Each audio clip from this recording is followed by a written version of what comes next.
সসপ্যানে বসাই দিয়েছি ডিম সিদ্ধ। আর ডিম সিদ্ধ হয়ে গেছে, ডিমগুলি ছুলে লাইছি। এদিকে কড়াই বসে তার মধ্যে দিয়ে দিতেছি সরিষার তেল দিয়া। আর ডিমগুলি আগে ভাজা নেই, ডিমগুলি দিয়ে দিলাম। আর দিয়ে দিলাম লবণ, হলুদের গুঁড়া দিয়ে লাল লাল করে ডিমগুলি ভাজা নিতেছি।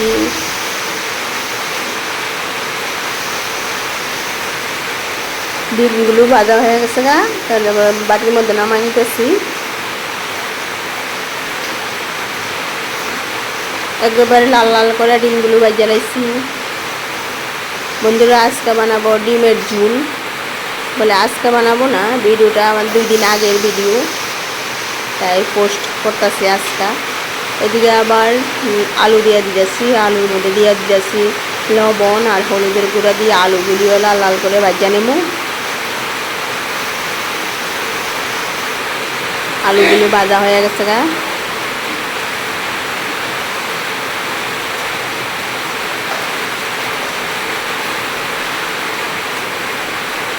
আবার সরিষার তেল দিয়া সম্বারে দিয়ে দিলাম পেঁয়াজ লাল লাল করে ভাজা নিয়ে এবার আমি দিয়ে দেব আদা রসুন আর কাঁচা লঙ্কা পেস্ট। আর দিয়ে দেব হলুদের গুঁড়া, জিরের গুঁড়া, ধনিয়ার গুঁড়া আর কাশ্মীরি লঙ্কার গুঁড়া দিয়ে মশলাটা ভালো করে ভাজা নিতে হইব।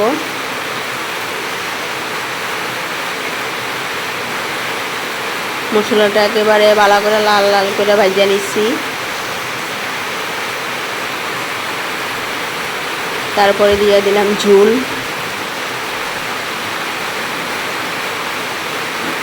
ফুটে ওঠার পর দিয়ে দিলাম লবণ। আর দিয়ে দিতেছি কয়েকটা পেঁয়াজ, কেটে রাখা পেঁয়াজ আর ভেজে রাখা আলু। এবার দিয়ে দিতেছি ডিমগুলি।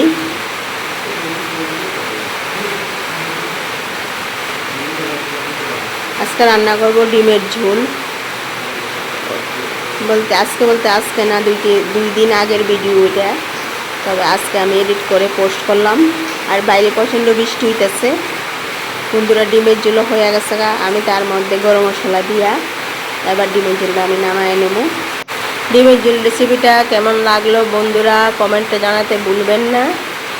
আবারও দেখা হবে পরবর্তী কোনো রেসিপির সঙ্গে। ততক্ষণ সবাই ভালো থাকবেন। আজকের ভিডিও এই পর্যন্তই। ধন্যবাদ সবাইকে।